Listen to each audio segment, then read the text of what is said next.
Kikubor nakaslem jong Nongsan Hima. MDC kasang BJP ubanat Marak hane kasngi habaya keren ban Nongsan Hima ulaong ba ka jingjob jong na ka constituency jong menteri rangba kajala ukon rat sangma kadai namar ki Paidbah ka Garo Hills ki Jied ya Nongïalam ya ki politician nakaliang jong uni Nongïalam ka BJP ulaong ro ba ki Paidbah na Garo Hills ki Jied ya Nongïalam uban yalam ki namar ki Paidbah ki trang banlaj na ka bamsap dei na kata kadaw ba ki Paidbah ki Jied ya kaseng BJP kabayikun persya ya kine baro shushu nakaliang uni Nongïalam ulayathu ba kaseng BJP kadon ya kakenhun kabaklan kidon ru Nongïalam na kiweipat kiseng kibla wanrung bat kaseng BJP bat dei da kijing tray stom jongki ba ulayo ya uso jong ka jingjob ula benrab ru da ka baong ba kani ka jingjob ka jongu kadai ka jingjob jong ki Paidbah bat kadai ru ka jingjob banlaj na ka bamsab bampong habaya dai bat ka jing yakun ha ka election ka banwan kata ka banlong house nam arhajar arpulai nakaliang jong ubanat Marak ulaong ba kani ka election kadang jengai hanrei yamanta ki Paidbah ki kwa ba unlong UCEM jong ka Garo Hills Autonomous District Council dei kani ka babu jingma ya ka National People's Party bat ka jingmi jong ki Nongïalam bat thamai kabu jingma shushu ya kani kaseng uni Nongïalam ula banrabru da ka baong bakam dei ba ukwa banlong CEM hanrei ki Paidbah ki trang ya ba unlong UCEM jong ka Garo Hills Autonomous District Council. And your Pura area as a whole wanted to know like how you can achieve victory from the stronghold of the chief minister. One thing is that they have chosen a leader, not a politician. Okay, yes, they have seen the issue and they want someone who can rectify the problems, who has knowledge about all the manipulations or the corruption. So people of Tura has actually chosen a leader to lead them and curb all the manipulations done in the past. And moreover, the matters related to district council, everybody knows about it. And we are the main people who have actually highlighted the corruption in district council. So they want corruption-free governance in district council, corruption-free administration in district council. So that is the main reason why people have actually voted in Tura. And moreover, we have a good team in Garo Hills, more especially in Tura, a good team, hard-working team, young and dynamic leaders. And we are also happy to declare that most of the like-minded leaders from other parties, they have already joined BJP. It's just that we are not publicizing who has joined and who has not joined. So it is a victory of the people, it is a victory for justice, it is a victory for corruption-free administration. Apart from the issues that we have highlighted as you mentioned, but what are the promises that you have made at least to people they convinced that yes, I will vote for this BJP candidate? We only said about the tribal rights which has been violated that it will be rectified. Okay. Second thing is there are so many land issues which the council has actually manipulated in the past. So that is another reason. And in terms of development schemes and funds that is coming from the center, yes, will play a very major role in streamlining them to the grassroots. So other than that, we did not promise much. We only promised the people about the rights, and it's more like an awareness that we have given. The awareness itself has actually convinced the people to vote on behalf of BJP. Yes. We also saw like non-tribal people, they came up voting maybe in your favor because despite the fact that there was strong opposition against participation of candidates and voting, like what have you convinced them that they voted for you? No, not all non-tribals voted for BJP. It's a fact. Actually, we garnered most of the vote from the tribal area also. Like we mobilize the tribal areas. Then we came to the non-tribal areas in the last moments. So people need security. People need protection to their livelihood and business and everything. Okay. So those are some of the factors. But the actual factor which has actually changed the mindset of the people from the former political parties is corruption. Our stand against corruption has actually convinced the people that we are going to do something for the society, for the district council. And that's why we are sticking.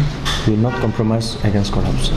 See, it's true that my constituency covers North Tura, South Tura. South Tura, which is Chief Minister's area, then part of Rangsakona and Gambiri, 4 constituencies. It's a very big area. It's approximately 60,000 voters. So it's not about the headache, it's about the insecurity which they are feeling, that the people have voted for BJP in spite of so much propaganda against BJP. It means that people are aware who is doing the right thing, who is doing the wrong thing. So that's where the uneasiness, that headache that you're saying, or the insecurity has crept in among the leaders. But we are very straightforward. We are going to stand firm in our principle, and we'll stick to the ideology of the party. Zero tolerance against corruption. As you mentioned, there are 4 areas which cover other conferences, North, South, Gambiri and Rangsakona as well. So people would like to see you from which conference, because you will be one of the potential candidates for the upcoming election. That is still far away, far away.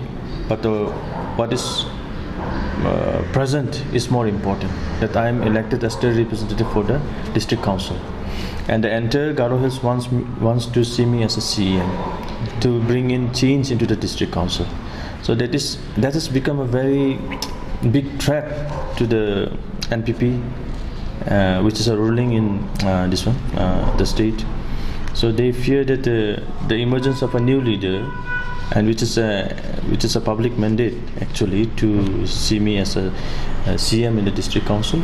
It is not only my demand, I am saying that I want to be a CM. It is the people who wants to see me as a CM in the district council. So it has created a very big ripple in the political scenario in Garo Hills. So that is the fact, and it cannot be denied. Because of the situation, these things are happening. But have you thought of concentrating which conference you will be? No, I prefer to concentrate as a MDC of Tura constituency, which actually my area is bigger than the MLA area. So I want to focus on that first. Then when the 2023 election comes, we will think about it in line with the decision of our leaders. It's not that I want to be a candidate in this constituency and that constituency. I'm going to serve the people as an MDC also. So I'm not power crazed to contest for MLA or higher posts. It is a decision of the party which I'll be abiding by. But in a democracy, we know that majority it always prevails. So you mentioned that people wanted to be the CM, but then BJP with just 2 seats, do you think that it will be able to have to run the show? That's why we are not in a hurry to form the EC. We are giving them a chance. Let them form. Let them try to solve the problem. Because the practical thing that is prevalent in Garo is who will solve the problem, who will build the gap. Now, only person that the entire Garo see as a leader is me. I'm not claiming for myself, but it's all out in the social media. Everybody's talking about it. So on the decision of the CM, giving someone as a CEM and someone as a chairman, it has already been, negatively observed by the public. It's all in social media. So people's mandate is very important. It's not about the numbers. And in district council, it's not about the numbers. We don't have the opposition. There is no provision for the opposition in the district council. I think CM is not aware of that. So if we have to prove anything on the floor, then we'll do that also. But first we want to know the decision of our leaders, what they want us to do. So we'll stick by that. We'll go by that. It's become more interesting, as you mentioned. There is no majority or minority like in district council. So now the election of CM is going to take place. So in that case, do we see that BJP also join this fray for the post of CM? Because it will be an election.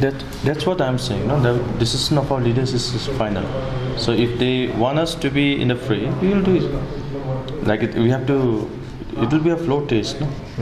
And actually, there is no provision for opposition. It's not a political institution. District council is not a political institution, but they have made it into a political institution. They are playing that ruling and opposition is actually being done by the leaders only.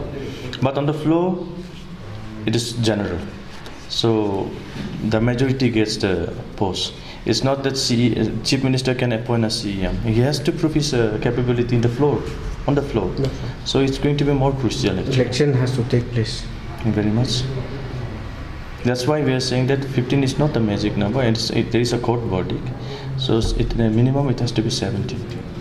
So we'll stick to the order of the court, and we'll apprise the governor on this matter. It's not that we are objecting to it or anything like that, but we are going to apprise that there is a provision which says that it has to be minimum 17.